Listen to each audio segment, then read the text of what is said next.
afternoon, Jason. Hi, John. Thank you for having me here. Thanks for being here. Jason's Awakening Alchemy approach is the first I've seen, and I think this is because you both have a deep grounding in Dhamma, but also a deep grounding in Chinese medicine and martial art, where you've been able to distill out what I feel is some of the essences of those Taoist articulations to support and map onto Buddhist samadhi practice in a way that feels simple, accessible, and so thank you so much, Jason, with that intro. Thank you. Well, I'm really grateful to be here, and I'm just grateful to share some of these experiences with people and see if they're useful. Before we begin, I'll give a brief biography, and then we'll ask questions. Jason Bartlett offers a practical, cross-traditional approach to the Buddha Dharma. His teaching centers on returning to nature, a system of releasing the sense of self by entrusting whatever arises, unbidden and uncontrolled, to nature itself, drawing on the Prajnaparamita, Tathagatagarbha, and early Taoist teachings. He began meditating in 1993 at age 17, expanding over the years across Chan, Korean, Song, Pure Land, Theravada practices, the Pali Suttas, and Mahayana Sutras. Following his brother's death in 2019, he founded Luminous Dharma, there's a website, luminousdharma.org, dharma.org, to offer teachings freely. His mentors include Venerable Suchitta Mahateri, Santikaru Upasaka, Lee Brasington, and Venerable Wukai Shifu. So perhaps we might just begin by asking, how did Awakening Alchemy as an approach develop? How did you kind of begin coming to it what was your journey to having this as an approach? Oh, let's see. I first was exposed to some of this material when I was about 16. And I had ADHD, and I had a very scattered experience of mind and a lot of restlessness in the body. And so my first martial arts teacher was a Japanese martial artist that also practiced some Zen and Shinto techniques and concepts. And he introduced me to some of these. And I think originally it was to try to just help me with focus and less restlessness, very likely to help him teach me. But when he had me do them, I felt the potential in it pretty quickly. And so I took it really seriously. And so I did it a lot. And initially, we can go into some of these further as we talk, but he had me for several years bring the attention to awareness of sensations in the belly as I did everything. Like we would do martial arts that way, I would do tumbling that way, I would open a door that way, I would go on a jog that way, I would try to sit up from bed that way or sit down for dinner that way. And there was no goal he gave me for that. He just encouraged me to kind of put the mind there. And I just kept doing it. I found it seemed to do some good things, but he never painted an end point. So it just kind of developed. And then because of his influence and my exposure to Taoist practices, and in Japanese and Chinese martial arts, many times they are repositories for Taoist or related practices that maybe haven't been kept so well elsewhere, but they've been entrusted as part of the art and preserved. And so throughout the years, I was exposed to more of these things and then knew that there was an interest to look for more of them. And working with them sincerely, they eventually developed into a system where some things didn't fit well and some things worked together. And since I was practicing Dharma this whole time, there were some things that didn't fit well and some things that fit together. And I was never looking to marry them, but I just found over time that they were interweaving in a really beautiful way and a really helpful way that sometimes I would have never known that it would have done that. And so I've continued, and hopefully will continue for the rest of my life, the exploration of these things, and finding out that the word Tao is quite similar to the word Dhamma or Dharma as a study of nature, and looking for just skillful ways to use what's possible. I guess that's kind of a fascination of mine. So maybe we can begin by giving people some language, in particular the three key treasures. Would you talk about the three treasures? Sure. So the three treasures are three layers of experience, we might say. And the first one is the essence level. And the essence level is like the very visceral body experience.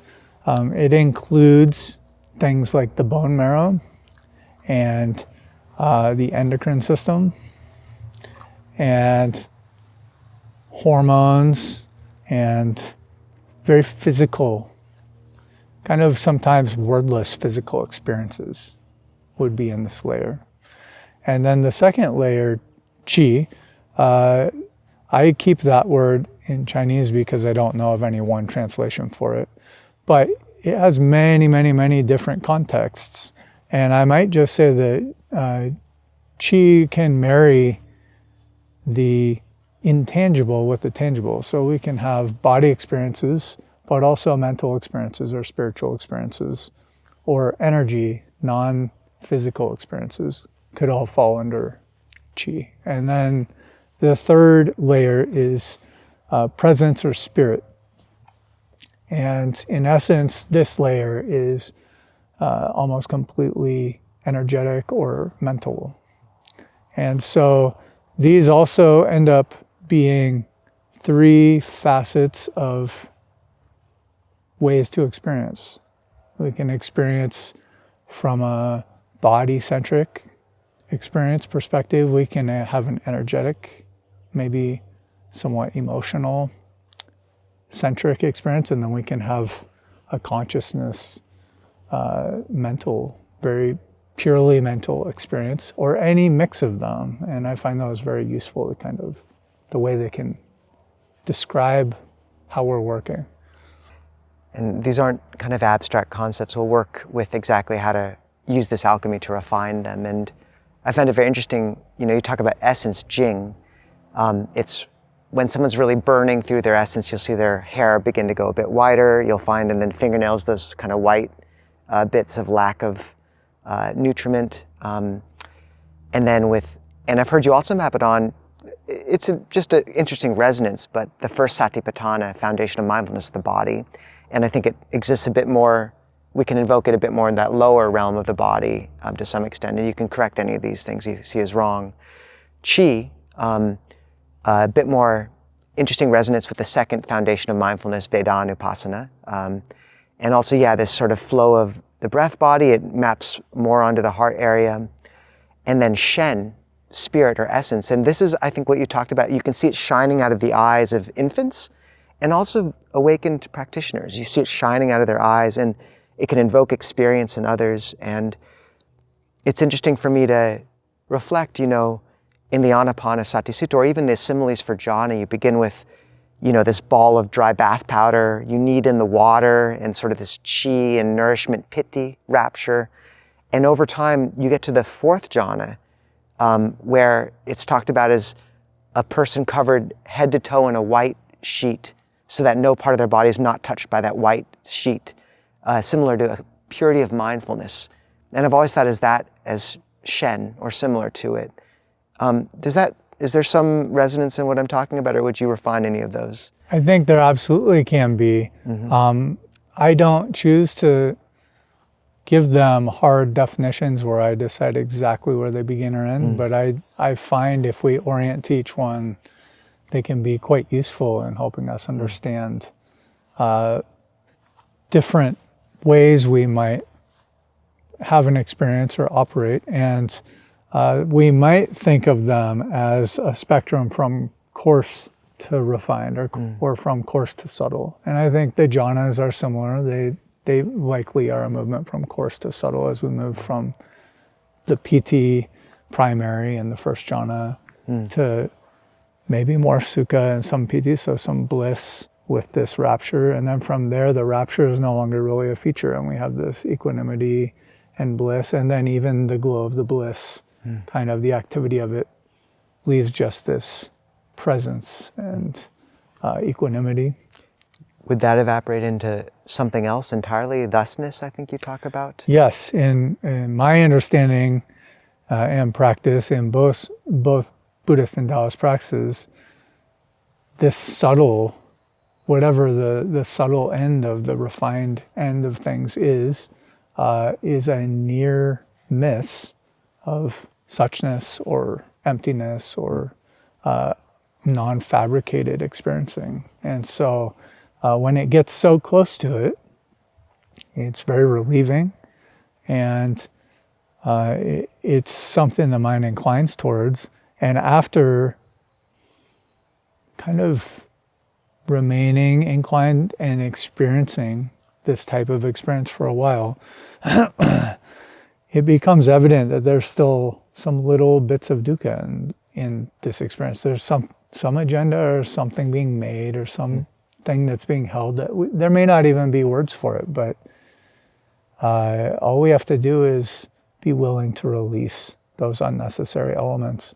And when they release past a certain point, this near miss evaporates into sort of the actual form is uncovered, or something closer to it that I would refer to as suchness or emptiness or something along that spectrum. So returning to foundational language, there's two other paradigms I think we should touch. One is earth, heaven, person, and the other is fire and water.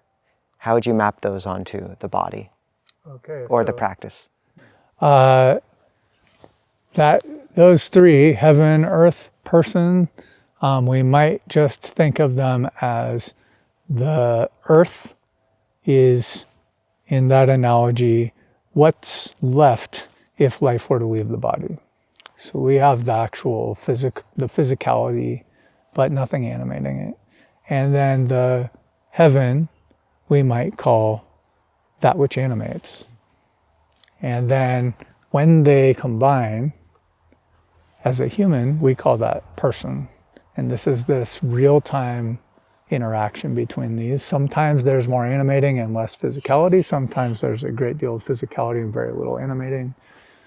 So I would refer to those three as kind of analogous to those things. And then fire and water relate to sort of the kidneys and the heart in East Asian medicine. And what we're kind of looking at there is that the intention and attention, we might think of them as coming from the heart center. And this is the fire. And then the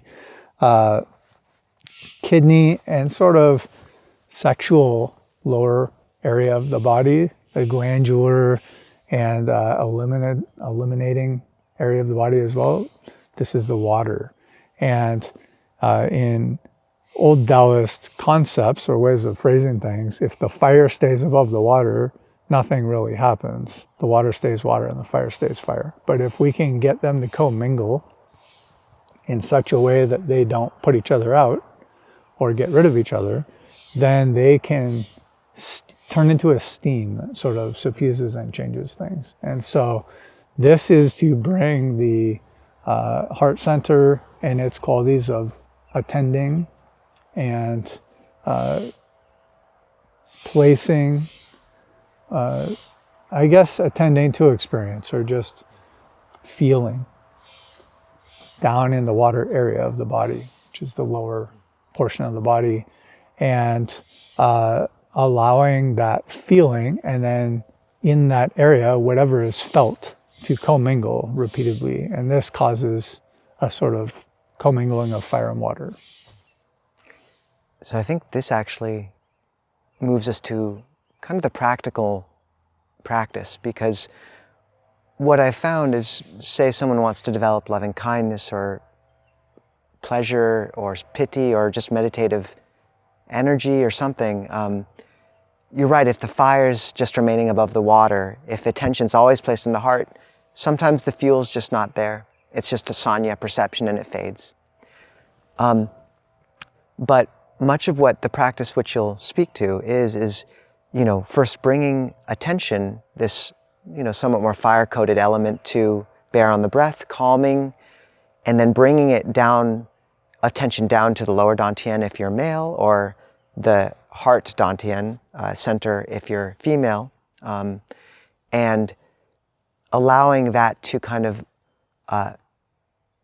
basically, steam the water, and then that steam pervades the body and mind and begins to unkink pipes, heal things, and really evoke quite powerful changes and give you a fuel where I think you've phrased it before as at some point, if there's certain steam, you realize it's gasoline steam and you just light a match of loving kindness or a perception of light and it just supernova of kind of change. And then you start again, re-steam everything, and it gives us a source of actually finding the fuel. And I thought this was such a meaningful and easily accessible, practicable element of working with breath and the bodily energy. So would you speak to how do we work with the three treasures? What's this process? Yeah, they are like three forms of fuel or three phases of fuel. And this isn't a philosophy or an analogy. These are actually experienceable phenomena. And so part of it is to, once we know of these three, the body level, the essence level is the grossest form. It's the most accessible generally if we're starting from scratch. The spirit form is the least tangible, and so it can be quite hard to work there at first because we aren't sensitive to it, and it's just so intangible. It can feel like playing with light instead of something solid. And then the chi level is kind of in between, and so these three are like fuel sources, and they're also modes of mind, maybe, or ways that we can experience in a body-centric way, in a chi-centric way, or in a spirit-centric way. And when we attune to each one, then we can find a resonance with that type of fuel. And so in practical terms, it's possible that we might practice a meditation method that works with a type of fuel that we are not really sensitive to yet, or there's not an abundance of that fuel. And so these three are linked in that the fuel can transmute between them. And so when we learn how to work with each one and then do practices that allow them to transform into each other, then we can start to replete any depleted areas within our being. And once they're repleted, then we find that often our practices come alive. So tell us how to replete them. How do we boil? There's the relaxing into song or yin, coming to dantian, breathing, developing either the middle or lower, and then steaming. So tell us about this. Okay. So the first level or layer would be we want to settle into yin deep enough that yang is born. And yin is? And yin is body. And softening and? Yes, inactivity. Okay. Yang is like the pure animating force almost. A bit more fire. Yes. Yeah, okay. So what we want to do in that layer of practice, and where many of us should begin most of our practices, is to marry the breath and the awareness very gently, as if they're leaning on each other. And then just experience them this way. We don't want to press them together. We don't want to pull them apart. We want to kind of let them just hold each other up and then just feel them. And so the language I use here is how comfortable and quiet can the breathing be in any given moment. And we just kind of feel that. We explore Especially, I'd like to emphasize the comfortable part at first. Letting the breath end whenever it's most comfortable, letting it start when it's most comfortable, letting the rate of breathing be as comfortable as it can, letting the opening of the throat be as comfortable as it can, letting the flow of air as it moves anywhere over the body, let it be as comfortable as it can. But this by itself can also sort of soothe us into a dreamlike, foggy state. So we also need to be interested enough to let them stay in balance. And that interest comes from how quiet is it and how comfortable is it. If we just gently are interested in how comfortable and quiet is it without a goal, and there's no problems we need to make, there's nothing we need to do, it's just an exploration, then it can keep softening, but the interest doesn't go away. And when these two get past a certain threshold where the softening and settling has gone on long enough and deep enough, and there is awareness of this experience, what it feels like, then yang will be born. And yang can take many forms, but in its purest form, it might be something like piti or sukha in Buddhist language, or yang qi in Taoist language. So there is some movement that comes directly from the settling. This can also take forms like physical sexual arousal in the body. It can come up as restlessness. It can come up as a lot of creativity. It's some inspiration or movement that comes directly from the fact that settling kind of happened. And so our first stage of practice is to successfully settle with interest until this occurs in some fashion, and then we work with what comes up. I think of this often, it really is as simple as this, where, for me, I just notice I come to meditation often holding a lot of tension in the forehead, the eyes, and the face.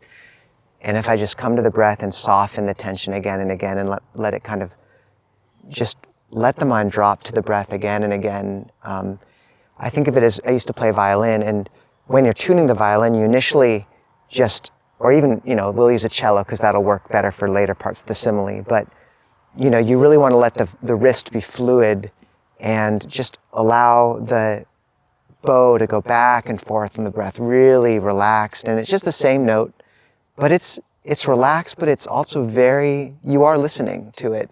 And it maps onto the Anapanasati Sutta, mindfulness of breathing, in that initially you're just knowing the inhale and the exhale, and then knowing a long breath and then a short breath. And the short breath not being a stuttered breath. So knowing the in and the out breath, long and a short breath not being a constricted gasping, but just subtle, more and more subtle. And then it's also very interesting, this is the experience of settling into yin. A yin and yang have a seed of the other within each. So yin, softening, more feminine, water has that seed of the yang in it. And this is very experiential, as you do find that as you settle into that softness, you often refer to it as a pilot light, suddenly lights. And I feel this in my lower dantian, is settle until there's suddenly like, and then what? Yeah, so this is the fuel. This is the ideal fuel to work with to replete our system. And the way that I mentioned that it can take forms such as restlessness or sexual arousal is really enough settling has happened that vital energy has been freed up or released in some way. And so that's what we're looking for, is this pilot light of vitality to kind of present itself. So once it presents itself, the next phase of practice is to bring it to a place where it can be refined. And so the way that it is brought, I'll have to give some other terms to talk about it, is where the attention is placed, the chi is drawn there. And when the attention and the chi are drawn somewhere enough, the body also responds. And so what we do, if we're male, we bring the attention to an area below the belly button. If we're female, we start with an area usually somewhere around the heart center or a little below, and it's done by feel. And then we've lit this pilot light by settling, comfortable, quiet breathing. Once we feel that, we begin continuous mindfulness or awareness of sensations at the appropriate spot.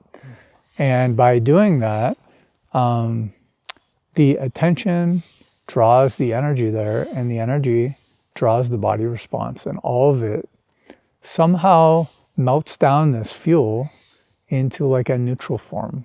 It no longer is the form that it showed up as. And it begins to coalesce and kind of almost like in that jhana simile, knead, work itself together and change form into more and more of a steam. And it's a lot like a pot of water slowly coming to a boil and then starting to release the vapor. And you said you find each of those by feel. How do you find it by feel? I know we've talked about you can use your fingers. Interestingly, I noticed you talked about how the pointer finger sucks in qi and the middle finger shoots out qi. And I actually feel that, and that was fascinating. And I find that to find my dantian effectively, about 2 finger breadths below the navel, I would meditate often with my middle finger pressed against it and my other hand kind of pushing it in just to keep my awareness there easily. So how does one find the dantian so you can remain with your attention there for this second step? Yeah, that's a good question. I do something similar. I kind of, since my middle finger is longer, I'll just cup my hand slightly so it's a tiny bit longer than the fingers around it, and then I'll place it on my chest or my belly and slide it up and down until it feels just like it comfortably sockets in that spot, or that touch is comforting. Another way we can do that is to cup our hand, or cup it and bring all the fingers and thumb together, and then we just place that warm hand on the body and slide it up and down until we find that for some reason feels comforting. It feels nice there. And if we just explore like that, we can zero in more and more on what the appropriate area is. It's a forgiving exploration. So if you just start, if you're working at the heart center, you start somewhere around where it feels like you might be, and then you just bring your other hand over and you move it up and down, and then let it rest there for a while. Or if you cup your hand, you just slide that finger up and down until you find a spot, and then you kind of rest your other hand there and just let that warmth that warm touch kind of soothe the body. And it somehow, I guess it's sort of intuitive. It just feels like, oh, that seems like it might be it. That's good enough. If we get close, the process still occurs. And as it occurs, the area of the dantian and the best way to interface with it, they will more overtly show themselves. It sort of becomes more tangible and obvious. And then next time the touch is even easier to find the right spot. So to simplify, step 1 is bring attention to the breath to harvest the qi and to settle into yang or yin, which is known as song or softening is another term for it. Step 2 is to center attention as soon as a pilot light lights or yang is birthed naturally at the appropriate dantian. Bring attention there and just experience the breath, the sensations of the breath at that spot. And I really would meditate with my middle finger helping me identify it long term. And for me, I actually use the simile of the cello a little more, where it's not like I would let go of my sensation of the breath completely, but it's almost like I was working at the lower tuning pegs as I was still drawing the bow across. So you, like at a cello, reach down to those lower tuning pegs and you're kind of tuning them. And the sense of piti, which in Buddhism is this term for, it's translated as rapture, but that's problematic sometimes because it can just be a sense of nourishment, like, oh, there's something, it's kind of drinking it up. It's water almost.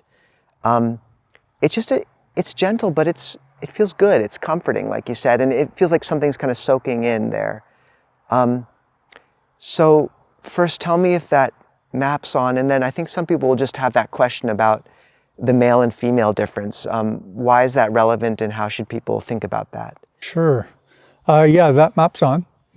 It's a forgiving process. So We haven't yet said how long should you do each of those things, or even that they have to be done in that order. But generally, settle for a period of time until fuel appears is a good way to work. And then once the fuel appears, that is a good time to pivot to continuous mindfulness of the dantian sensations. And there are 3 things there that at least I find helpful. One is continuously aware. The second is of the dantian area. And then the third is the feelings of breathing in that area, in that awareness. The continuous awareness is forgiving. It means return to it, return to it, return to it. If we get distracted, just be interested, keep feeling it. So if we do that, then we start to draw that fuel, refine and transform it. And that's the whole kind of, that part of the phase is just continuously working with that. If we run out of fuel or we get distracted, we could start over. We could go back to settling. And then once the pilot light lights again, we go back to drawing it to the dantian. And drawing happens naturally by just feeling it. So we just feel it. The difference between the sexes is not a hard difference. It's not saying people have to do it one way or the other. It's actually rooted in just some skillful means, I guess. For someone that has been born with a uterus, there's often a connection between the heart and the uterus. And so by working at the heart, it develops something here that also propagates down into the belly naturally. If a person that was not born with a uterus does that, it doesn't always do that. It doesn't go down into the belly. And so they start in the belly to work there, and then it makes its way up. It's a good practice to just try what might be most accurate for each one of our bodies, and then feel if working at the heart center isn't ever developing anything else in the body, then we might try going to the lower dantian area. And if working at the lower dantian area isn't making its way up to the heart, then we might try feeling at the heart center. Some practical means you also talk about for developing this is first continual awareness throughout the day, as you mentioned, but also bellows breathing. Could you speak to some of the skillful means you give for continuing these development of the dantians? Sure, yeah. Bellows breathing is kind of a term I use for healthy breathing and how it can move the body. And so what that looks like at first is a lot of us have gotten to a point where when we breathe, the only thing that moves is our chest, but our belly doesn't move at all. So if we bring one hand down to the belly and one hand, we place it on the chest, and we can do this upright or laying down, but we just let some deep, comfortable breaths happen. Eventually that lower hand will move, the hand on the belly. And that's what we're looking for, is not just the chest to move, but the chest and the belly to have some movement in the breath. So, a wave. Yep, a wave happens. It may be sequential or it may be at the same time, but we're looking for movement that isn't limited just to the chest. Once that occurs and the lower belly can move, then we can bring both hands down there and just let that breath move the belly in an expansion and contraction. And we let that be as comfortable as it can be. And when that develops, this would already be considered a form of bellows breathing, but it can go further by then if we bring a hand back to the chest, the breath first moves the lower belly, and when the lower belly seems to fill, then the chest lifts. It's like room for the heart and the lungs kind of lifts up. And when these happen, this is a very potent way to breathe comfortably that brings healthy kind of vitality and calm into the experience. And doing this throughout the day as well, to some extent? Yeah, we might not be able to do it at first throughout the day. Just take 5 to 15 minutes and practice. But once we can, a good ideal is to see any time that it's comfortable, can the breath move the belly? And if it can comfortably, can it make its way from the belly up to the heart on an inhale? And then on the exhale, can it just be soft and natural? And then when it comes in again, can it make its way all the way down to the belly and make its way up to the heart center? And so we can explore that waiting in line or driving or standing or laying down. Even if it's comfortable, if we're going to take a nap, we can begin by doing that first. So now can we speak about phase 3 of the practice? So we've softened into phase 1, we've become as kind of aware of the breath as we can, quiet as it can, harvested the qi until yin gives rise to yang, the pilot light lights. One places awareness at the proper dantian and gathers qi there as attention continually moves. They're just experiencing it. Often that really does manifest as a sense of piti or nourishment. And like you said, it's a very forgiving practice, and just, there's not really a goal. You just be there with it and trust. And it really does gather something. And then what's so heartening is the people I think in your course have experienced is something then happens, which is the medicine steams, the water steams. What's this next phase? Okay, yeah, this is the third phase. And it happens when that medicine has collected to some degree and has also kind of become more uniform feeling to some degree. So it may start off feeling like tingles and also like pressure and also maybe some heat. But after a while, it all feels very similar in that area. It's almost like it goes from being a semi-solid to like a fog or something.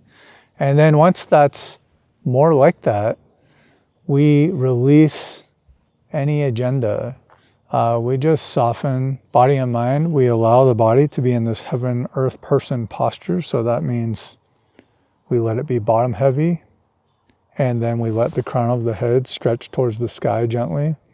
And we just kind of let everything in between relax. And then we remove any agenda and we go from having the attention at the dantian, whether it's the lower or the middle, to just experiencing the whole body as a field almost.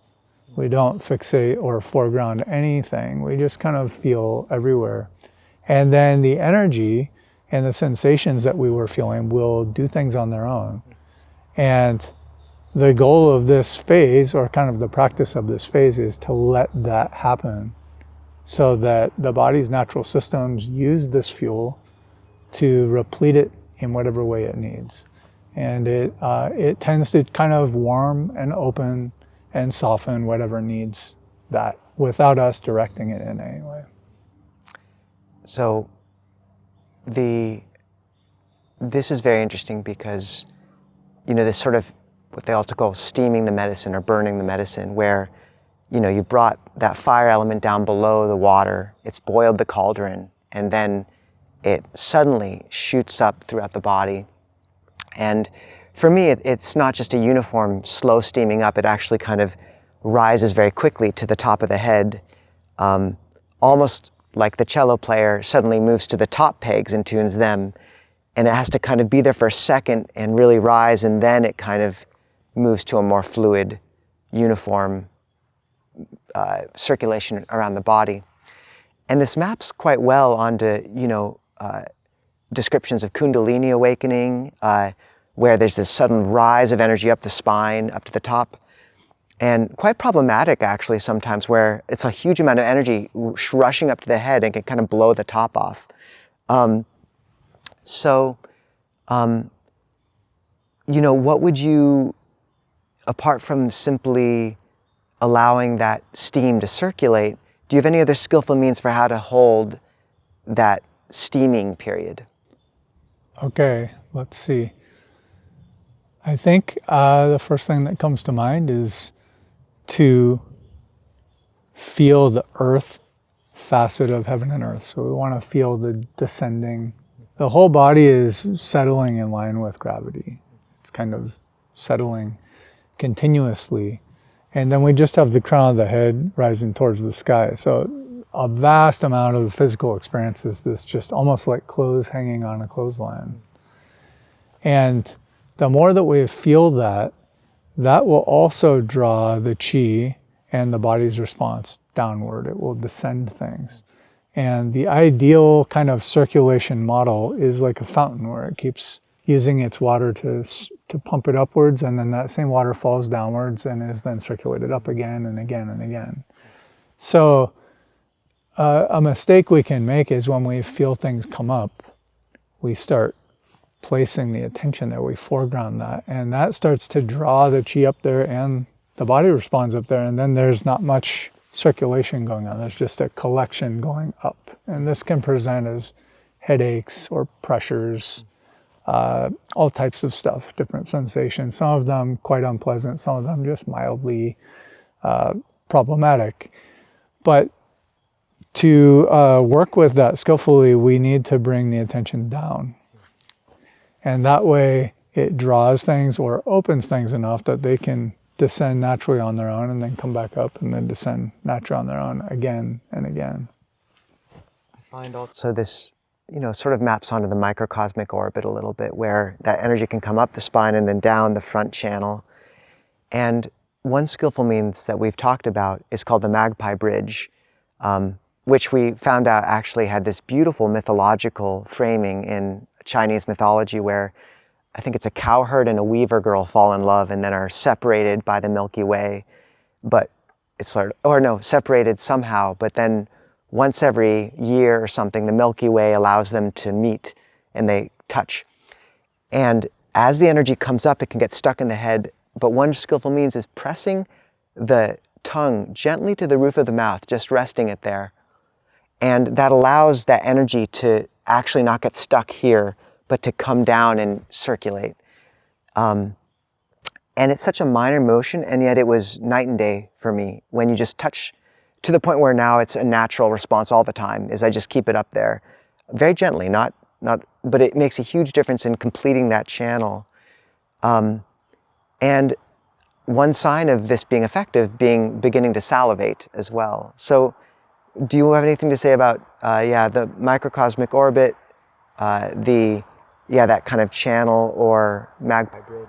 Sure. Yeah, it is a good practice. A lot of us have received that practice somewhere in a meditation history, if we've practiced for a while, to put the tongue on the roof of the mouth. But you're right, it should not be forceful. It should be super gentle. And when we do that, we have a yang movement of the energy or the fuel, which goes upwards from the ground up the back to the top of the head. And then we have a yin movement where it descends back down, almost like a waterfall. And there can be places along both paths where things get blocked, or they tend to be blocked. And for many of us, it can get caught in our face, in our forehead, and the throat and the heart center. And so when we gently touch that tip of the tongue behind the front teeth to the top of the mouth somewhere, then it makes kind of a route of less resistance for the energy to go down on its own, to descend and then come back up. And this going down the front of the body and then coming up the back of the body is often referred to as the microcosmic orbit. That's one of the Chinese terms for it. And is this the governing channel, and this is the conception channel? Yeah. So after steaming for a while, and you're right, I think you've talked about it, kind of works on you in its own way. It unkinks pipes, it heals things that you wouldn't have known would be healed. It shows you blockages that weren't there. And after a time, I find that it kind of diffuses and dissipates, and then you start from one again. You allow the mind to kind of soften and harvest chi from the breath, wait for the pilot light to light, reboil the water, re-steam the whole body, rinse and repeat. Or like a still, I think you've talked about it, where you boil the water and it kind of distills down. Is that the right way of thinking about it, or how would you talk about using those three phases? Yeah, we have to find our own personal rhythm for it, but yes, it's sort of a firing cycle where we first need fuel. I'd like to use this opportunity to say that the fuel can be pre-existing. If we are already feeling strong emotion or lots of motivation or restlessness or something like that. That's already a type of fuel that can be, if we go straight to experiencing the dantian, it can be melted down. But the highest quality fuel comes from settling into yin. And this fuel is usually not very entangled. And it has a really, I guess, a strong effect when it's melted down. So whichever way that fuel is arrived at, first there's the fuel, then there's the continuous experiencing at the dantian area, whichever one we're going to use. And then that fuel changes form and also kind of changes tangibility until it's like a steam. It's more uniform, and it may, like you said, move throughout the body, suffuse it or thrust upwards or do something. At this point, it's much harder to physically affect it by directing it with the mind or tightening something or doing something with the breath. So we basically stop foregrounding any spot in the body with our attention, and we just open up. We just kind of feel, and we watch the play of the energies. But what starts to happen over time is that the energies eventually start to move up and down. They cascade down and they move up, and there's some sort of orbit, and sometimes it creates a gentle rocking motion that many meditators have experienced before. Or we might start doing a circular motion at the waist. We might have serpentine motions that go up the spine. We should not fixate on any part of it, but just kind of be fascinated and let it run its course. And this phase is best described as just letting things run their course until at some point you'll be done or nothing much will happen. And when that happens, we can take a break if we're done, or we can go back to the first part of the cycle again, and we settle and allow yang to be born from yin. And then out of that, we take that fuel, refine it at the dantian until it steams and suffuses. And then once that's happened, we allow it to cycle again. And by doing this over and over, like you said, a lot of things heal, things open, and capacities for different types of practices show themselves or develop. I would really echo a lot of what you said there with, after there comes a point where after, you've tuned below, tuned above, and kind of settled into this cycle, sometimes I'll really actually almost invite that rocking back and forth, because it tunes me into that energy in a certain way. And that is a really very real experience for me and many meditators, is that gentle rocking. But it's almost like then you begin to sometimes hear the music that you're playing, where it's the sound of silence, or perception of light becomes quite apparent, or, like you said, at that point, sometimes the steam, you can realize it's actually gasoline, and if you drop in a word of loving kindness, it's just, you have the fuel for it. Where so often if you come straight to trying to develop metta without having any fuel, there's not much there, but if you steamed, you have the fuel. And then after a while it dissipates, and then just like a violinist would gently try to find that note again, you come back to that first step, but it's even more gentle and refined than the first time. It's not a zero-sum game, it's getting quieter and deeper. So there's two roots I want to talk about before speaking about the next phase in this, which is the wiring together of the dantians and the steady ascension and connecting of the three into an antenna of the central channel.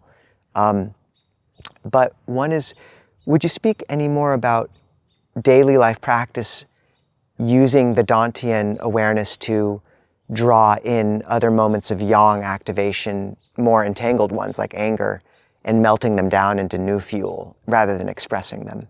Yeah, that really becomes a skill that we will become more hopefully fascinated by and try to employ. And it's just continuously experiencing sensation at the appropriate dantian. If there's no fuel, then we're doing something that might be called cooking with an empty pot. And we should take some time to settle. Or we could go to the third stage and just kind of not direct anything and just let the vital energies of the body play. But most people, most days, we have stuff that comes up. We have emotion, or we have impulse, or restlessness, or sluggishness, or something. And any of these potentially can be employed in this second phase, where when we are aware of it, the response, instead of struggling with it or trying to do something specifically with that thing that we're feeling, we use that as a reminder to feel the dantian. And then these things get transmuted, they get melted down.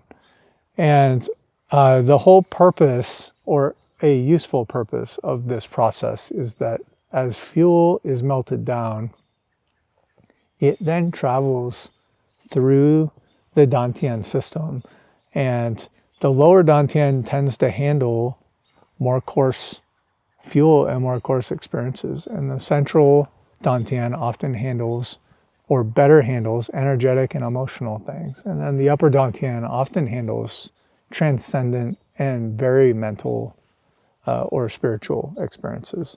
And so by melting the fuel down and letting it circulate, it finds its way to each one of those areas and develops them in its own time. And as they develop, they eventually become equally accessible and equally tangible feeling. I'd say one other term, we've touched on the basis of this already, but I found it a very useful duality of terms, is warrior fire and scholar fire. So would you just speak briefly to those two languages and how they overlay into what we've spoken about, or beyond? Sure. So these terms, in the way that I'm presenting it, there are two modes of working with things. And the mode where we are feeling sensations at the dantian is the warrior fire mode. And this requires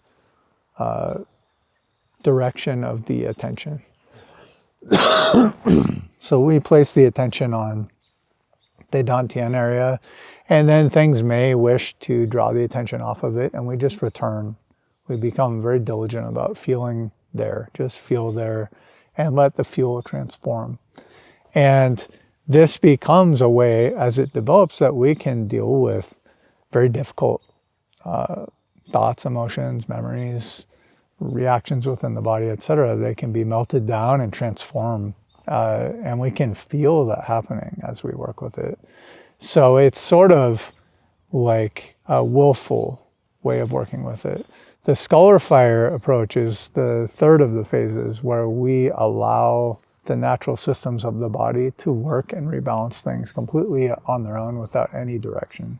And so it's more of a type of very broad and deep witnessing. So what's quite beautiful here, I mean, I love those terms, because warrior just is more directed, more kind of, and then scholar, a much softer, allowing approach in many ways.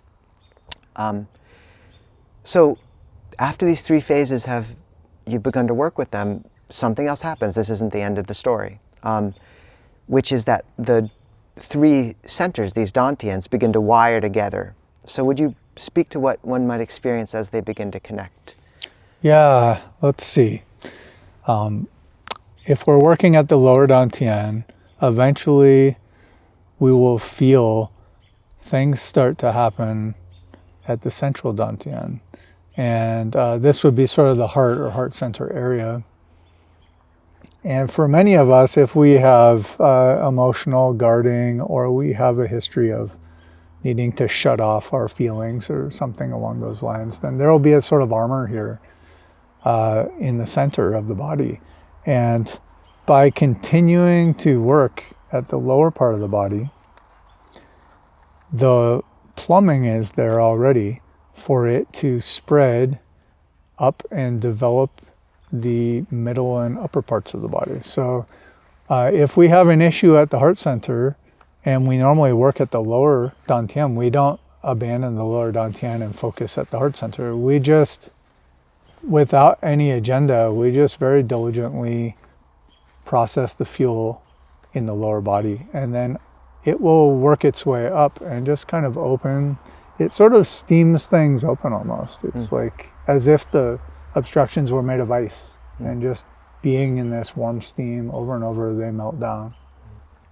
And then as this develops, it starts to make its way up to the head, and it develops things in the head and at the crown of the head also. And these things are best, especially in the head, not done by leading sensations there, because energy can get stuck in the head, heat can get stuck in the head and cause feelings of pressure and headaches. But when it makes its way up there naturally, it's quite safe. And so by feeling at the lower dantian, it opens up the middle and then the upper. If we're working at the middle dantian as our primary practice, then that, as it becomes more developed, it makes its way down, it develops the lower, and it comes up and develops the upper. And eventually we start to have a tangible experience of all three of these areas. Each of them kind of handle different energies a little better than the others. And they become almost like a wired together network of refinement processors or something. They can take things in and transform them, and they can move between them the energies that need to be dealt with. And so that which connects all of them we might call the central channel, which opens at the crown of the head and travels all the way through the body to the base of the torso. Thank you, Jason. And yeah, this, I think, is an experience many will have where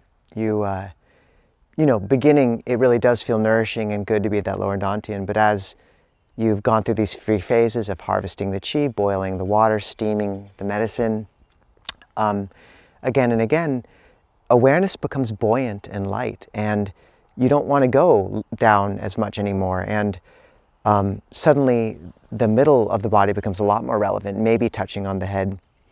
And what I found very interesting is, though we're talking about 3 main centers, the lower dantian, the middle dantian, and the pineal gland at the middle of the brain, the upper dantian.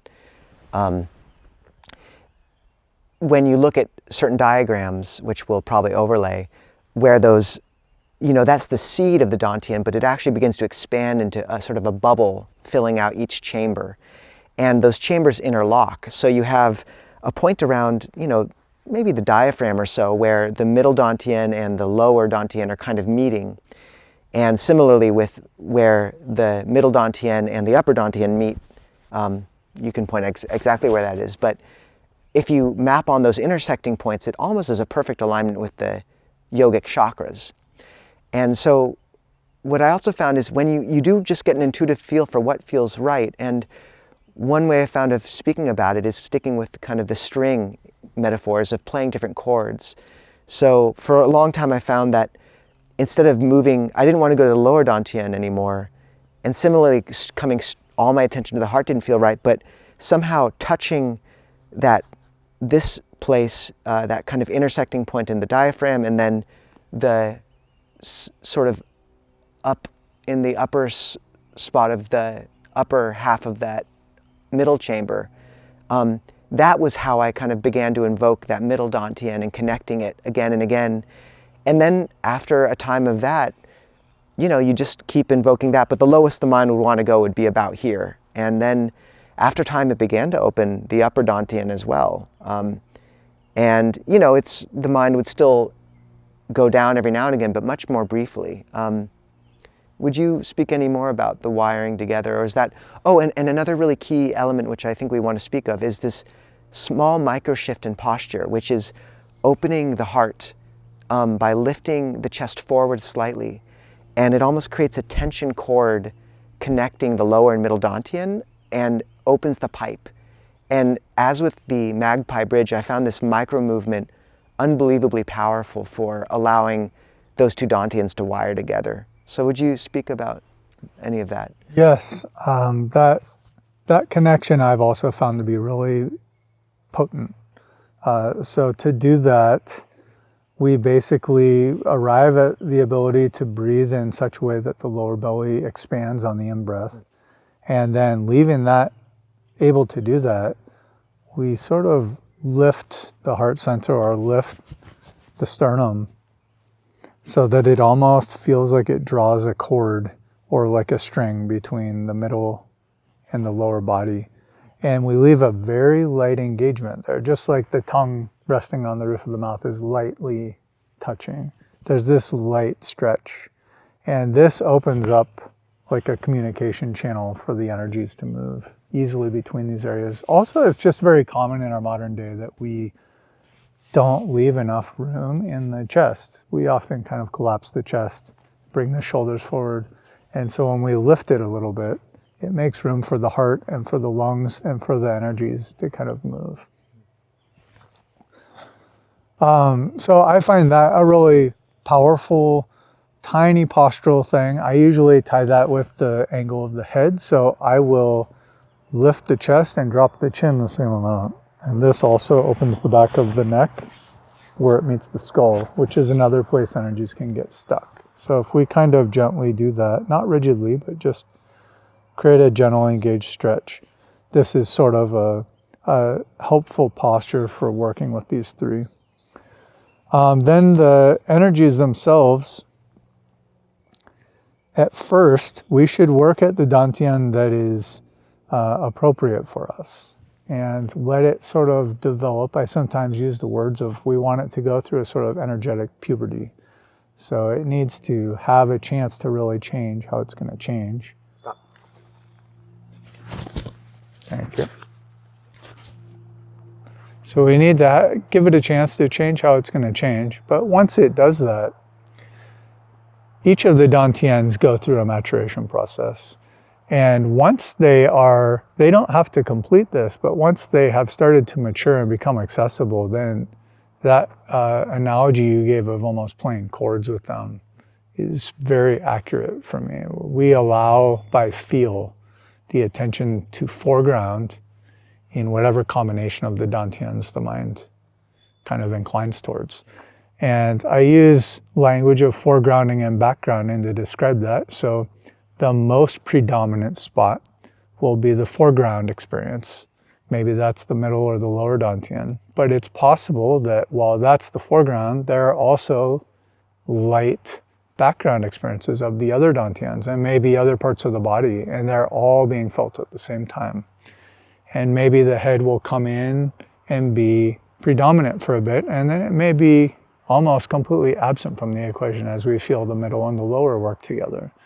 So by working at the appropriate dantian, all three develop, this network of communication develops, and then they can begin to kind of be managed by a natural intelligence that handles things in a really beautiful way.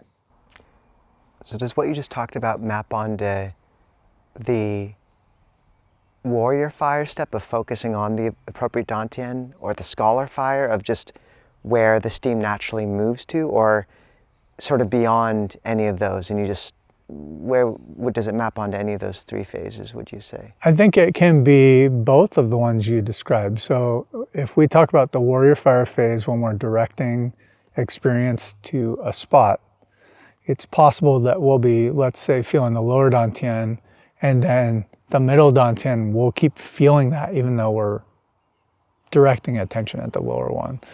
And if that happens, we can explore feeling both of them, letting, kind of by feel, letting the attention distribute between them and see what that does. If things grind to a halt, then we haven't probably matured that other dantian or area to a place where it can do that.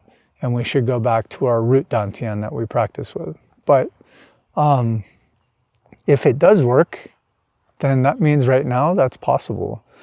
If we have reached a place where the fuel or the medicine has circulated and it's now kind of distributed through the body and moving, then if we just let it do its thing, the play of it can light up these areas, and we can feel it light up the head, light up the chest, light up the belly, light up different combinations of them. And it's almost like a fireworks show, or like Aurora Borealis or something.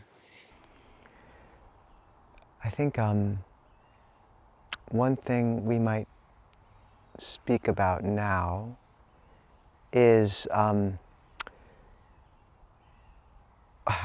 there's a few things I want to touch on. One is the problematic points, or problematic or interesting experiences people might have with sensing a huge amount of pressure at the forehead or things like this. But before that, another phase can begin to happen, and I find this can happen earlier in certain cases, where once those three dantians have connected and the central channels become somewhat vibrant and visible or tangible, you've talked about how suddenly this language of refining, these three treasures into one another may not be quite the right language anymore, because suddenly what's actually happening is you have an antenna which is suddenly receiving energy in a whole different way, and that's what's relevant at that point in practice. Yes. So can you speak about that next horizon if people do come to it? Sure. So previously, to go back and make this more explicit, by placing the awareness on the sensations of breathing in the first phase, that has an effect of sort of harvesting chi from the breath. And whether that's actually what's happening or if it more just feels that way is less important than that happens. So up until now, the fuel has been coming from, at least in part, this experiencing the breathing as it's comfortable and quiet, or experiencing the breathing at the dantians. And so that creates a model where we're kind of like amassing fuel or gathering fuel and then working with it, and then it sort of refines until it's absent, and then we do it again. But once this maturation process of the energetic system, which eventually includes anywhere that the chakras might occur, as well as many other areas in the body, all the way out to the limbs, the palms of the hands and the soles of the feet, the waist, the center lines of the body on the front and back, etc. Once these all sort of wake up and are tangible, a sort of antenna has formed through that maturation process. And this antenna does not require mindfulness of breathing to fuel its experience. It can use that, but it opens to the larger energy present in the universe. And so this is where the heaven and earth posture becomes increasingly important, because if this antenna has formed to some degree, then when we take the heaven and earth posture and we settle downward, we then let the spine lengthen as the crown of the head rises, and we feel the sort of entirety of the experience of person as these two polarities play. Energies will start to show themselves, and behaviors within this energetic system will begin to occur that are conducted or received much more than they are collected. And they don't stay inside the body, and they don't come from inside the body. They're actually just kind of received. And so by developing the three dantians in this sort of storing and repleting system that we've talked about, and that leading to the central channel and the dantians beginning to operate and be felt, at some point there's a crossover where we may begin to just perceive, especially when doing the heaven and earth posture, that there's almost just like an energy that becomes something that can be tapped into, and then it flows through the central channel. It can circulate through the body. It can manifest as light, or like you said, the nada, inner sound. And these are sort of maybe indicators that energy is successfully moving somewhat freely. And so now the model has changed. We're no longer operating with the finite energy only of the body, but that body energy, which can be refined from essence to chi to spirit, also can combine with the sort of grand universal energy that is not tied to the body. And so now all of that can work together, and new combinations can kind of play out. How would one know if one had touched that phase of practice?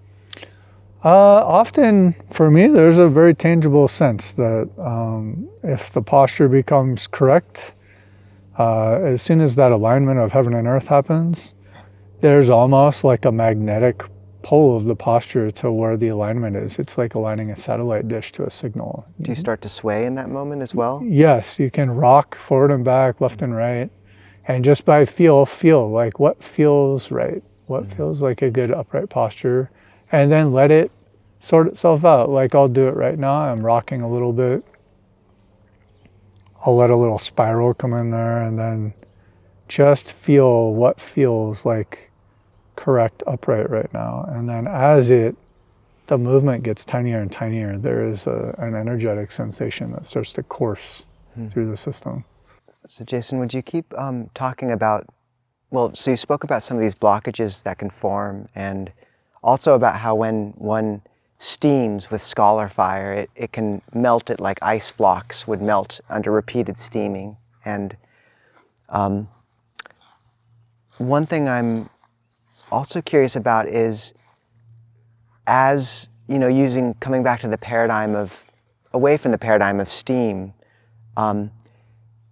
what also is happening as we're repeating these 3 cycles again and again, kind of firing the furnace, firing the medicine again and again, is there can be a gathering of chi, or there can be a gathering at these different dantians that then can lead to other experiences. Would you like to speak to any of those elements? This is a natural part of this process. I usually just say, if we practice skillfully, something will happen, and the person will generally know what that means. But to be a little bit more clear about it, there is some refining of medicine, some refining of fuel, some of the substance of what things transform into starts to distribute, and we feel a maturation at these different places in the body and development of them. And maybe within the energy body, it may not be physical only that we're feeling this. And this 3rd phase, where we keep letting natural systems work with the fuel, letting things rebalance, that gets more and more overt and more obvious that intelligent things are happening. It's like the natural systems are showing their activities as they rebalance things. And there is, like you spoke earlier, of a pearl, or something develops, something that sometimes it's called like a ball of medicine. It can show up in one or more areas, but as this, it's almost like it's like, words escaping me. Embryo, egg. It's like something distilling down. It's something distilling or coalescing. Concentrating? Yeah, concentrating. Like when we say like a juice concentrate, like it's like very much the taste of one thing. And as that builds, eventually it sort of just begins to operate completely outside of our willful direction. And so the energies will show themselves on their own, and they will do things on their own. The dantians will operate on their own. And sometimes this process becomes almost reversed of how we started, where we had to do all of these things and look at which was the right phase. But now these phases might show themselves to us. And a lot of us, after practicing well, it feels as if the chi becomes sentient, as if it moves of its own accord in intelligent ways, and it refines itself and changes forms and does things in a way that we can take as a teacher. And during these times, it's important to just honor and respect that this door has opened, it's possible right now, and just let it run its course. And the quality and behavior of attention, the quality and behavior of the essence and the chi and the spirit and how they interplay. A lot of these things, when they happen, are a once-in-a-lifetime combination. And they're not something we need to do something with. It's better for them to just be witnessed and allowed to run their course. And with that comes sometimes some very freeing change. One thing I might mention now is, I know one practitioner, there are places where this practice people can come to interesting dead ends or problematic points. I know one practitioner, when the steaming phase was occurring, she was holding it in one spot in her heart, and it actually was building up to the point where she was almost having heart palpitations, and just wasn't giving herself permission to just allow it to truly expand even beyond the body or the feeling of that, and trusting it. And if you keep that much energy in one spot when it doesn't want to be, it's not great. So are there any other, if people do come to impact, how should people hold this practice, both in terms of what timeline they're looking at, and where should they go if they're thinking of, if they're coming into difficult places, or how should they hold those moments? The timeline often given in Chinese systems is 100 days of diligent practice. So if we were to practice in, let's say, a Buddhist retreat environment, and we maintain a somewhat diligent schedule, we at least prevent a lot of the leakages that happen normally in our lives of energy and spirit, especially if celibacy and moderation of diet and regular touching of energetic practices, if those things come together, we're limiting our social communication and speaking, and limiting too much thinking and planning. These energies, those normally get used up by some of that stuff, and so the energy gets stronger. And it can be somewhere between a few days to a few months that people will generally feel some palpable changes happen if they kind of generally follow the guidance that the Buddha left for people practicing Dhamma, and what the Taoists offer, which is very similar. Like I said, it's moderating diet, communication, ethical behavior, being ethical, and not sleeping too much, not eating too much, and not being reckless with sex or being completely celibate during that time. So if we aren't practicing that way, these things can still happen if we practice an hour or two a day, but it might be more in the 3 to 6 month range or a year, but they do tend to happen. Each of us has different knots that sort of unfold or untie, and if we just follow these stages faithfully, they'll begin to be tangible. We can feel things are happening. And so as long as we do it by feel, it can run its course and kind of open us up in whatever way that needs to happen.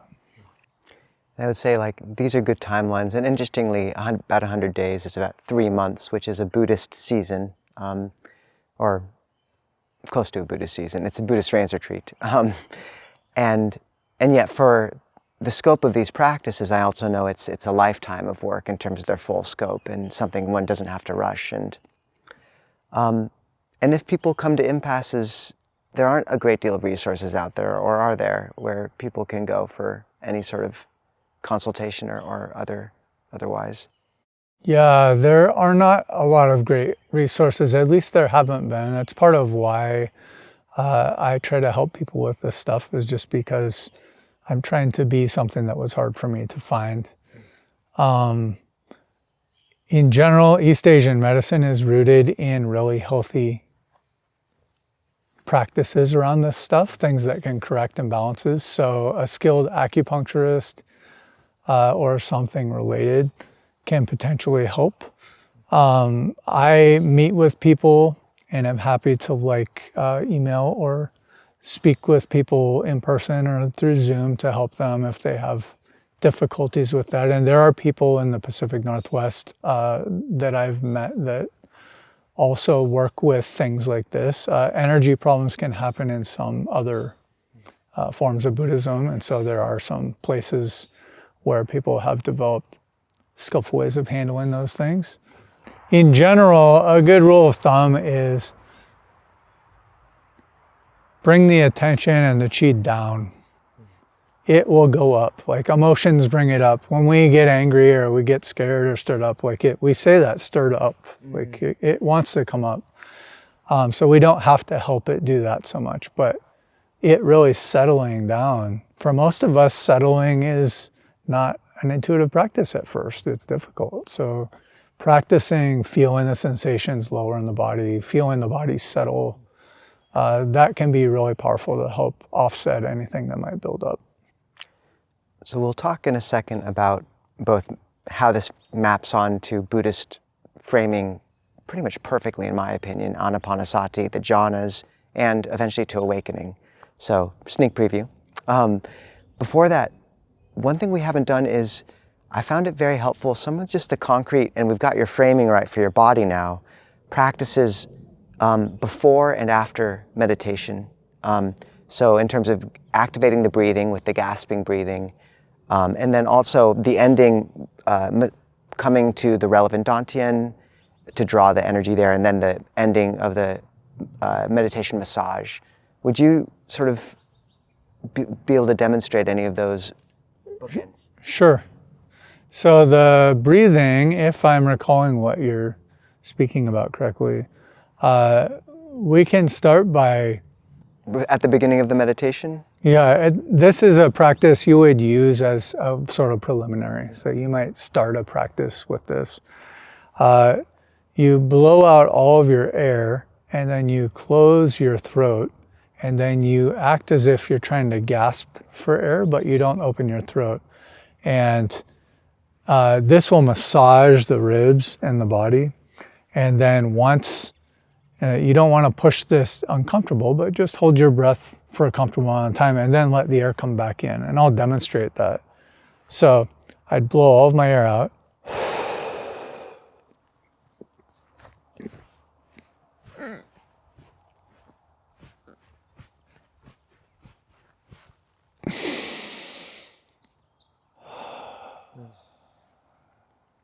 And now I'm going to just let my breathing regulate again. So I'll wait until it's very comfortable.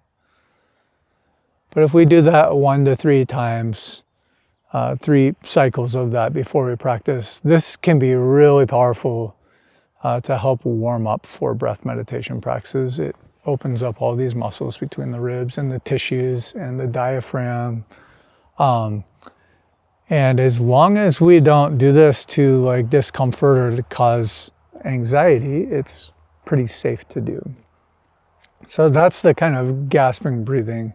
Okay, then at the end of our practice, after working with the fuel, working with the dantians, circulation, any combination of those, whether there have been multiple cycles or we mainly spent the energy at one spot or the time at one spot, we can bring the energy back to the dantians. The dantians, middle and lower, are both good reservoirs for energy. So they're a safe place for it to come back to without it kind of flooding our system. And so for the lower dantian, I would bring my right or my left hand and put it on my lower belly. And then put the other hand over it and feel, is it most comfortable this way, or should I switch which hand's on the bottom and which is over it? And then I just feel the sensations there. I close my eyes, and this is in a soothing way. So I'm not trying to do anything really hard or make anything happen. I'm just kind of appreciating the comforting touch there. And I'll do this for about 36 breaths if I have the time. If you don't have the time, try at least 3 breaths. If it's the heart center, then I would bring my hand here, and same thing, I would feel which way does it feel like it plugs in the best. And then just feel the sensations of comforting touch at this area. 3 to 36 times. And this taps into the same principle I talked about of where the attention goes, the chi tends to follow it, and then the body responds. And so we're bringing a really healthy leading of the energies that may be all over the place back to a safe place for them to kind of collect. And that's a place that both of these areas are places the body doesn't easily get flooded by large amounts of energy, so it can hold a lot. Then I'll finish with a post-meditation massage, and there are some traditions I've run into in Taiwan and Vietnam especially that do these after every practice. But at home or on my own when I do energy work, I tend to finish with something like this. So I'll rub my hands together, and then I'll start with placing them over my eyes and then just rubbing my eyes and my face, and then the sides and back of my head. And you can modify this however you need to for your hair, through your scalp to the back of the neck. And I'm going to go from the top of the body down. I'm going to finish at the bottom. Down my... Sorry, Jason. We don't even have to cut this out. There you go, Jason. There we go. Down my throat. And then from there, I'm going to start on the inside of one arm and just rub down it until I get to the palm of the hand. And then go on the outside, back up until I reach the shoulder. I'll do the same on the other side. And then I'll rub my chest and heart center, my diaphragm, my belly. I'm doing all of this in like a clockwise action or from right to left as it comes up. Then I'll go along the sides of my ribs, along both sides of my back. And then the hips and thighs, the knees, lower legs, and then the ankles, feet, and finish if you can on the soles of the feet, if you can reach them. And this is just, again, drawn the attention, the energy, and the body response down. The soles of the feet are another place. It's quite safe to bring energy if there's a lot of it. And so just like we've felt at the lower or middle dantian and let the energy sort of collect there, you can also feel or breathe to the soles of the feet. That was great. And that ending massage feels so good every time I do it. I would also say at the beginning, I really appreciate cold water. I've talked to people about this, but for me it really clarifies the chi. And we've also talked about standing tree pose and shaking as well. We maybe could throw up a diaphragm of standing tree pose for people. Is there anything you'd like to say about either of those practices at all? Yeah, both those are very common in Chinese rooted practices, like Chinese spiritual practices and energetic practices, and they're really good tools to have in our toolbox. So standing is in essence heaven and earth, but just in a standing pose. So we let the crown of the head go up, we let the rest of the body settle down into the feet, we bend the knees slightly, and then we do a standing meditation of just feeling the sensations of the body as it's in that shape. And that is usually done for anywhere from 10 minutes to up to 2 hours at a time. And I love the hugging tree pose too, actually, is what I'm maybe speaking about, where you're also sort of imagining holding a balloon and the power of the circulation of chi around as well in that sense. Yes, there are a couple different hand shapes you can do. So you can put the hands as if they're cupped on someone's shoulder, and then you can hold them at any of those three centers. So you can hold them as if the palms of the hands were aimed at the center of the head, at the heart, or at the belly. And then when you breathe, you can imagine or feel that the in-breath makes, like if a balloon or a ball was in here, that it slightly swells and then it slightly deflates. And this gives enough movement to help sustain that shape without too much pain. Those shapes where we hold the hands in a position help. They're a thing found in Chinese Qigong and Chinese martial arts that help accumulate or turn essence into other energies. So also bending the legs and staying standing for a long period of time can do that. You can also stand with the hands palm down and then palm up and just feel which feels better. Yang Qi, heaven, Yin Qi, earth. And so we just feel the sensations in the palm of the hands and stand that way. So any of those, or just hands at the sides, are good for standing practice. Shaking practices are sort of like jostling gently all the joints of the body. And then once they're safely jostling, which is healthy for them generally, you let the tissues of the body also sort of shake. Can you do it while sitting at all, Jason? Yeah. And we want to let even the teeth click gently, so we don't keep the jaw quite touching. Leave it a little open. And would you just do this before sitting, after? This can be either, especially after though, because it tends to help with blockages, to shake things loose. And then after a minute to 5 minutes, I would just slowly move less and less and less until I've found that it doesn't look like I'm moving at all. And you'll feel sort of the circulation that happens from that. Thank you. And I'd say if people maybe have tried Qigong before and found it, doesn't feel like there's a there for them, that after cultivating the breath for a time, you really might find that you try one of these standing poses and it's unbelievably apparent that suddenly this breath body is something that you can touch and feel and invoke. So yeah, a lot of times the issue with Qigong can be that there's not enough Qi to feel much or work with a lot. So practices like that can stir it up or transform some of it so that there's more tangibility to the practice.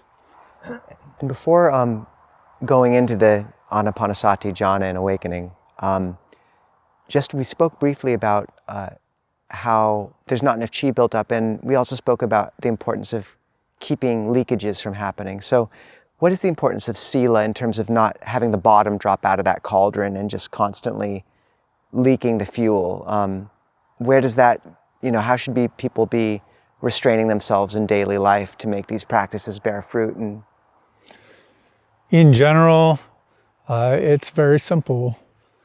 We spend a lot of energy covering for ourselves when our behavior is questionable. We review it, and we also guard against others maybe calling us on it or it being revealed. Or we think about it to make it okay. And sila, to me, is actually a just wonderful return to simplicity. It's a way to live more simply where we don't have to think as much about it. And I've found that repeatedly in my own life. I could do energetic practices or meditate a certain way or something, but if my sila wasn't as great as I hoped, then it would bleed off. I'd still be ruminating and obsessing, and those things would happen a lot. So the more that we think of these precepts as stopping just relentless leaks of our vitality, we can see how they're also a technology that is a technology for spiritual development, not just rules. And the Taoists and the Buddhists both seem to see it this way. If they didn't, I find it really curious that they arrived at almost identical formulas for how to spiritually develop that include this as like a baseline. So on top of that, we can include other things that tend to burn off a lot of energy, and adding to thoughts or planning or social maneuvering, things like that. Those also can burn a lot of this. And it is burning the same fuel we're working with, because we're in essence in this alchemy, we're working with the body level stuff the body level energies and the body level experiences. And eventually they start to transmute into something that's more like emotional and energetic. And then it eventually refines into a capability of presence, sustained presence and clarity. And if we're burning all of that off as it's being clarified, then a lot of our work is kind of going up in smoke. Interesting, the term for the asavas, which are the sort of core defilements in Buddhism, kamasava, the defilement of sensuality, of becoming, bhava-asava, avijja-asava, of ignorance. In Chinese, the word is lo, which means leak. So it's this leaking out. How critical, just a brief thing I think some might be curious about, is celibacy or restraint in sexual activity, and also intoxicants, those two elements. If we're doing these practices that we've been speaking about, there's something to explore. It's not because of a moral obligation necessarily, but that's helpful, as I just described. But it also physically is, we're looking to arrive at a repletion of different layers of our being. And so one of those is the body will use energy for the potential of procreation pretty relentlessly. And so if we think about things or focus on things that keep us ready for that, the body will use a lot of the energy to just kind of maintain that state. And so when we don't focus on that, it's possible for those energies to be freed up, especially if we start bringing them to the dantian and let them sort of change form. It's kind of amazing what can happen by doing that. So, what else did you ask? Intoxicants and celibacy. Intoxicants can cause us to lose this simplicity. We aren't sure exactly where we were and what we were doing. And also we can easily break somewhat simple moral and ethical ways of living, just not on purpose, but just out of absent-mindedness or lack of clarity in those times. Also, intoxicants sometimes can burn up huge amounts of energy, whether it's because it can be rough on our body or because some fixation forms during that time or something. And then, again, we're just working at creating a really healthy, vital energy surplus that can then be used by the natural systems that can employ it to kind of raise our function. So I had wanted to make sure we first touched on the practical entrance into this framework, but now I want to really clarify that to me this really maps so beautifully onto Buddhist language. This isn't sort of out of left field. And specifically the Anapanasati Sutta, the 16 steps of breath meditation, which the Buddha called the abode of the Tathagata. His abode was mindfulness of breathing. And actually, maybe I'll pass it to you for this, because I have found this practice maps so well onto that. Would you speak about how this practice maps onto the four tetrads, and roughly, for we only have so much time, but and then onto jhana? Okay. Yeah, we'll see if I can make sense of that. The first four parts of Anapanasati, the first four stages, are in essence experiencing the breathing and then allowing an expansive feeling of the experience and a calming. And so this maps very well with the first phase of practice. It's very similar. And in that first phase of practice, where we're doing comfortable and quiet breathing, there's interest there, there's knowledge of how the breathing is going. And then yang is born from yin. So some sort of movement or energy is born from this process. And in Anapanasati, we find that after these four first phases, the next thing is experiencing piti, experiencing some form of energy. And so this really like opened some doors for me in what was happening in my Taoist practice and what happened in some of my Buddhist practice. And then this energy, at first is the energy of piti, which can be more active and coarser. And then it moves into sukha. And then it moves into just experiencing, if I just paraphrase it, kind of the substance that piti and sukha are maybe made of. And then letting that calm. And so these are very much in line with this chi layer of the treasures refining. And this can be done by experiencing that piti or yang energy coming up and then continuous experience of the dantian.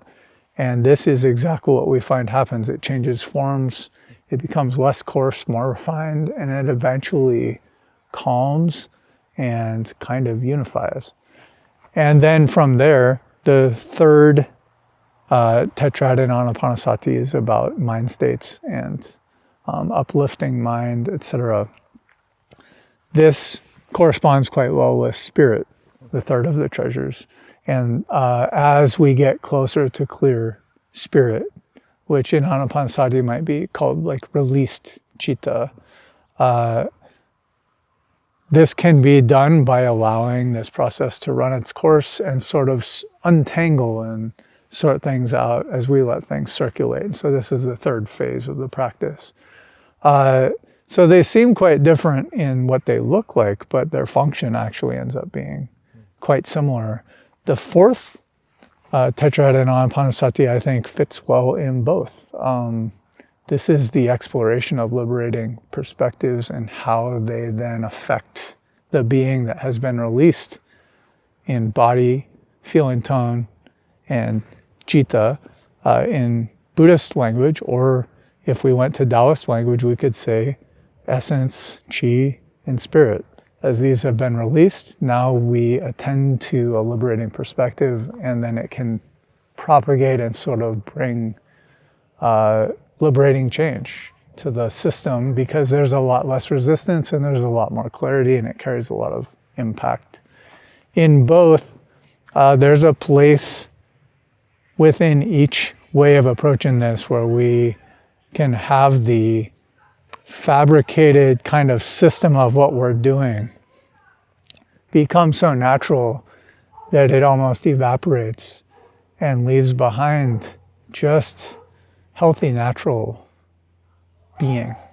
And this, regardless of what language we use for it, I think this touches into suchness or emptiness, which in the Taoist systems also is. This is the fourth phase. So we go from the essence phase, refining it into the energy and spirit, energy or chi phase, letting it refine into spirit, clarity, and presence. And then when that finally clarifies, it just ends up in suchness as it isness. And would that correspond at all to that antenna moment as well, or is it that those aren't quite exact equivalents? It's just both maturations that happen somewhat parallel. I think the antenna moment, sort of like jhana, you can put jhana in Anapanasati. There are absolutely places where it seems to fit very well, and the antenna happening can totally fit in these three phases. But it's not in a defined space. It does seem to just happen at a certain level of refinement, and then it's very conducive to the chi spirit transformation into emptiness or suchness, kind of the last or the later phases of this transformation kind of happen with that conduction. So before talking about suchness, how this practice actually can lead to awakening, let's overlay the language of jhana here. So does the awakening alchemy system we just talked about, where does jhana fit in, or where could it fit in? One of the most obvious places would probably be with sufficient settling and comfortable, quiet breathing, which would also be in the Anapanasati system, really just developing those first four.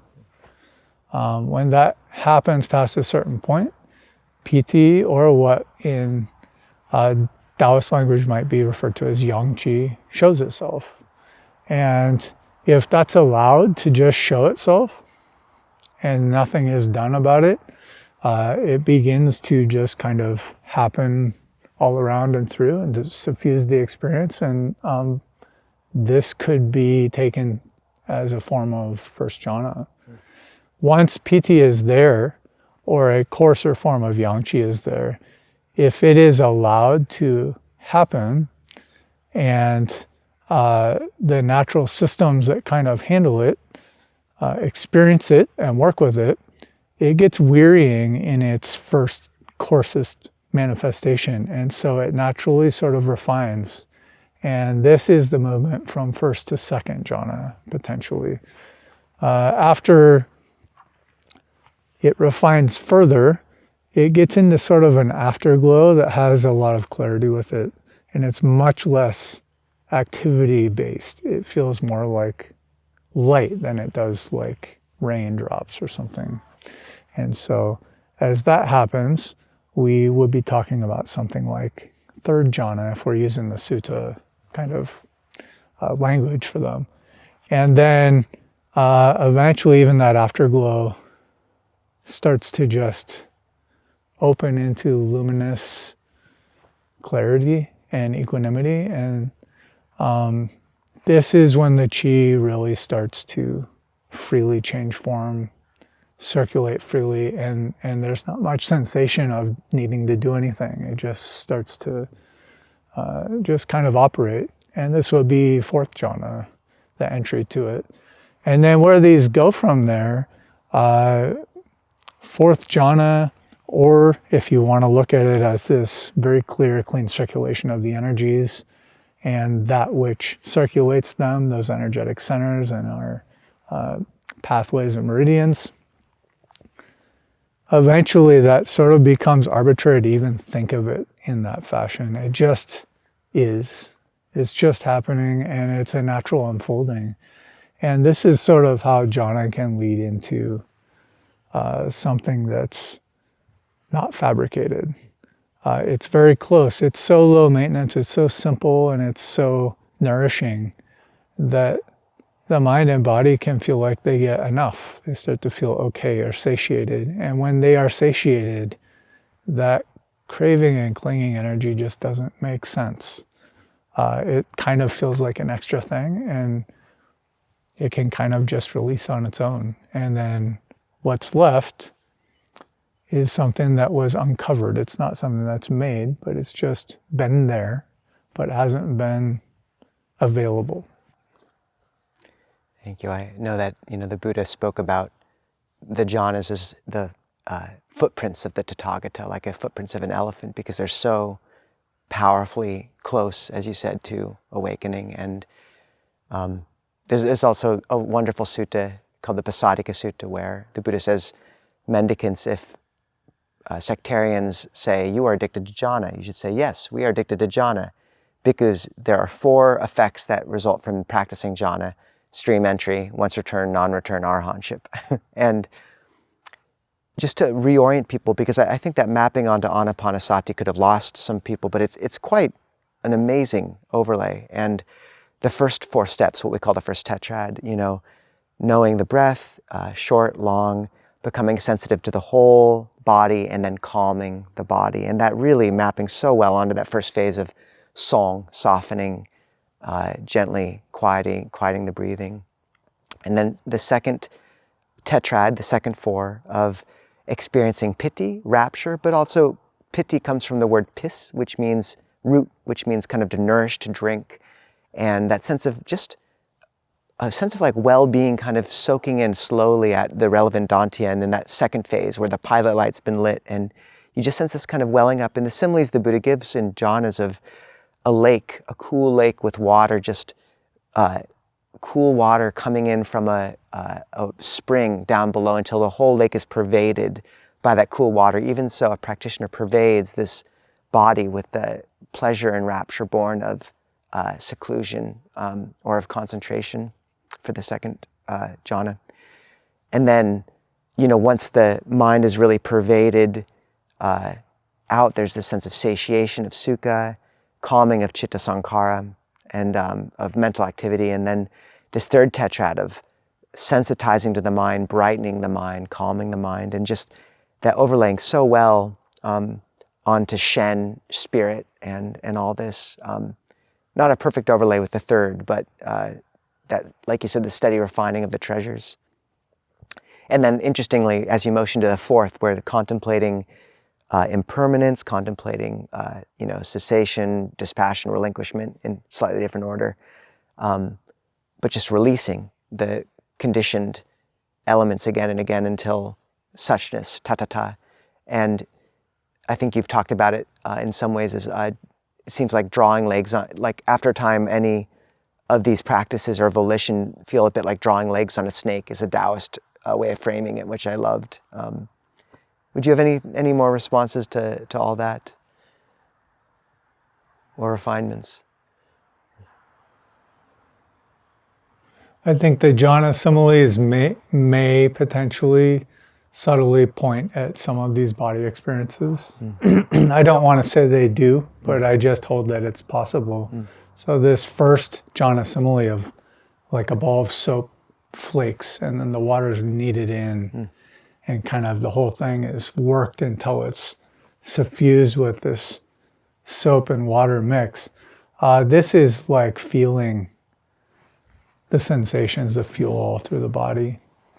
And not just looking in one spot, but sort of allowing whatever comes up from that settling to show itself anywhere. And to allow the attention, the awareness, to hold the whole body like the whole ball of soap. Like we have to notice the whole thing, not just a spot. And then the second jhana similar, we have this spring. This is at the bottom. And then it's gently bringing something pure up and kind of there are just things that somatically feel similar with energy practices, with this kind of refreshment and purifying that seems to happen. And then the third one, if I'm recalling correctly, it talks about like a lotus in clear water that from its root to its tip. The root to the tip, I was thinking the same thing. Is just sitting there in this clear water. And this is like the central channel and the heaven and earth alignment. Like the whole thing is allowed to just kind of be felt. And this is where that antenna, like you talked about, can kind of happen. And that's associated with this kind of sukha, bliss and equanimity mixing in this much more refined energy. And then the person with the white sheet, and just, it's as if they were out on a sunny day, seeing the light come through the sheet. And it's as the chi and the energies in the energy centers really open and are allowed to freely commingle, it's very common that the experience becomes luminous. And I would consider that light to be a sort of nimitta or sign of energy flow. There are somatic feelings of it. And then also the inner sound or the sound of silence is like another sign that the energy has started to flow strongly enough or in enough volume or throughput that it starts to have a sound to it. Yeah, the alarm clock of awakening, or I've heard someone refer to the sound of silence as the auditory equivalent of the nimitta of light. For those who don't know what the nada sound is, Ajahn Amaro has written a wonderful book called Inner Listening about it, and just a subtle hissing or ringing you can find below the auditory landscape if you become sensitized to it, and it's always there, and you can give it attention, but it's also maybe the sound of chi almost. Would you have anything more to say about the nada sound? Because it's a very powerful sign. Yeah, I mean, we would have to do a whole nother talk if we really want to, but some short things. It does seem to have some correlation with the sound of chi. And then as that chi is not only the chi of our body, but we start to exchange and circulate with the universe, the sound of the universe and the sound of not just our little kind of self-contained experience, but of the whole. And then that sound is like an alarm clock. And if we, as if we are in a dream, listen to that sound in the dream and just follow it to its source, something amazing happens. And if people can't find the sound of silence, what would you recommend they do? So there are some kind of tricks we can use. So we can submerge ourselves in water. We can go in a bathtub or a pool underwater. Another way some people can find it is by plugging the ears or putting in earplugs, or going in a dark, really dark space, and then allow your senses, keep your eyes open and allow your senses to go out as if they're trying to collect information. A lot of meditation methods or energy methods, qigong as well, if we just sort of reach a comfortable threshold with it, that sound may present itself. I find similarly, I use earplugs sometimes in noisy spaces, although Ajahn Amaro, for example, can hear it over power tools. And in Thailand, the cicadas are almost the exact frequency of the sound of silence. It's terrible, so you do have to often use earplugs there, or that's helpful. But I find it's a very powerful supplement. I want to just speak about other supplementary or auxiliary practices which this can work with. So one is, we spoke about how sometimes after you've steamed the body a few times, you can use it almost like a mist of gasoline and light it on fire with a certain perception if you want that fuel. But yeah, would you speak to metta practice in these terms and to,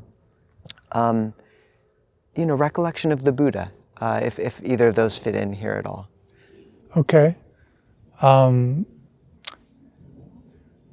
essence, it's a lot like, my experience is a lot like what you've described, when the fuel, whether it was wise fuel born from stillness or whether it was restlessness or obsession or something that was present, once it gets melted down by the dantian practice, it takes this sort of neutralized form where we can feel there's some sort of energy or something here, but it no longer has the taste of what it was. And it then is sort of a neutral vehicle for whatever shows up. And that means if we lose our temper in that moment, it can flare up as anger. But also, if we practice metta or one of the Brahmavihara practices, or we practice something like Buddhanusati, a recollection of the Buddha, the feeling, also something like gratitude or forgiveness, the feeling that gets evoked can kind of perpetuate through all of that fuel and flavor it with that. And this, I think, for a lot of people might be something really useful if your practice has felt dry or like it's intellectual, but I can't feel it. I feel like I'm pretending, etc. Because it's a very visceral, like felt thing. It's not an idea that we're talking about here. So we do the practice of breaking down what would be unskillful or one of the poisons. And then we allow it to reach its neutral state, and then we switch gears to something noble, maybe compassion or friendliness. Maybe we could start with something very simple like looking at a picture of a baby or a pet that we love and just feel that and let it just kind of go out in our body so there's a body experience of it. And then it allows us to not just intellectually go into something that seems like a noble practice, but it allows us to actually feel it physically and energetically. With Buddhanusati or Buddha practices, this can take the form of rapture, piti, it can take the form of inspiration, of deep gratitude. But again, it can actually sort of go through the whole body and course through us, instead of just a little pinprick or a little spot that it's contained to.